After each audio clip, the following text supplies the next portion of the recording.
Huh? Hey? What's that? A movie? A movie, you say? Oh, I don't like movies too much. This one is Tintin? No. Oh my God, no. You can't make a movie out of Tintin. It was invented 80 years ago by a Frenchman named Hergé. It's for comic books, not for movies. You can't do it. What'd you say? The director's name is what? What? Iceberger? No? Steamburger? Steelburger? Hamburger? I don't care what his name is. It's not acceptable. This is an outrage. I will not allow a movie for Tintin. No way. I will not stand for this. I will not.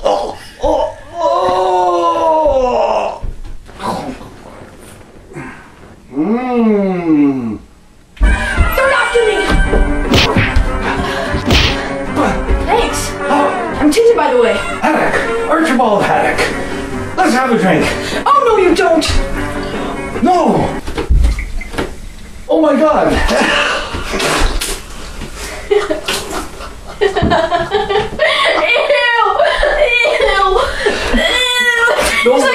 It's like sambuca.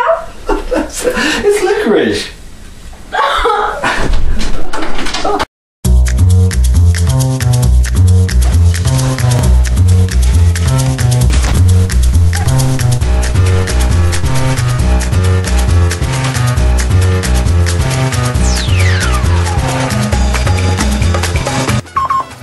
Marker and action.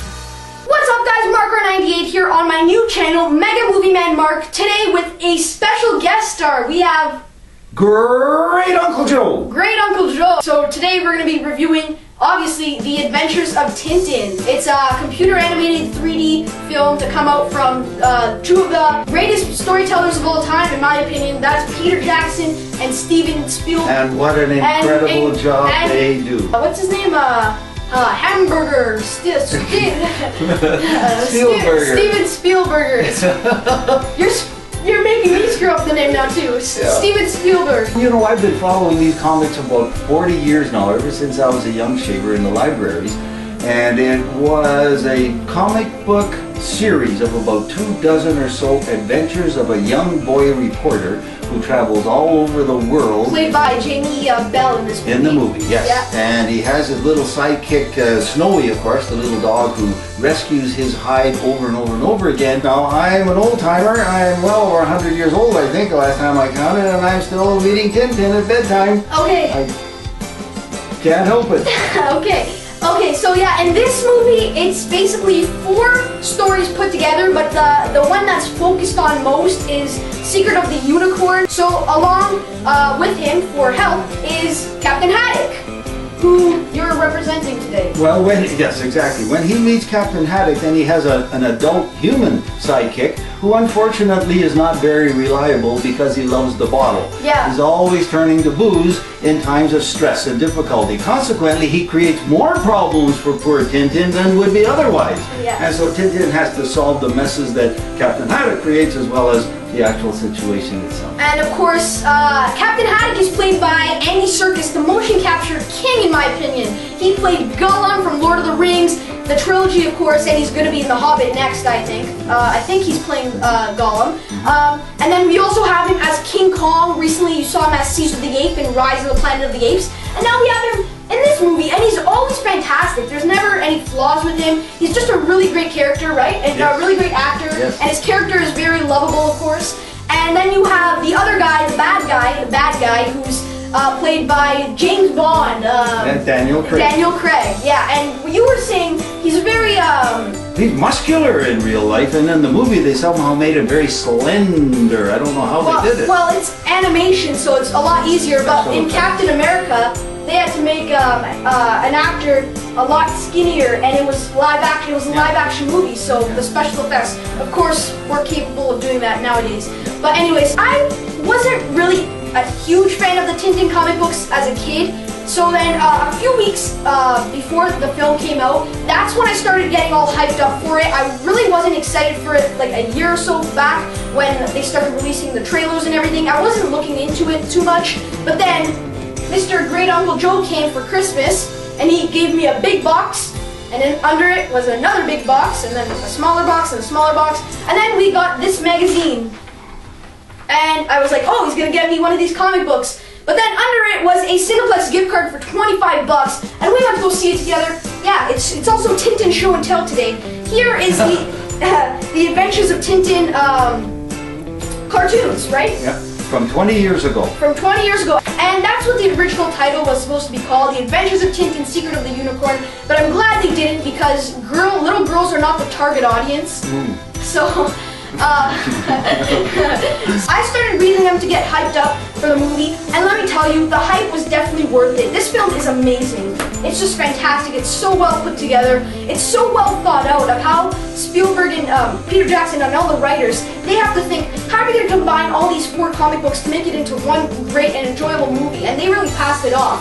I think they did a fantastic job. Yeah. Now, at some parts you may think it falls short, but that's probably because a sequel is in the works for 2013, I believe, right? Half of Red Raccoon's Treasure is going to be in that one because only the first half was in this one, but I'm not going to spoil anything.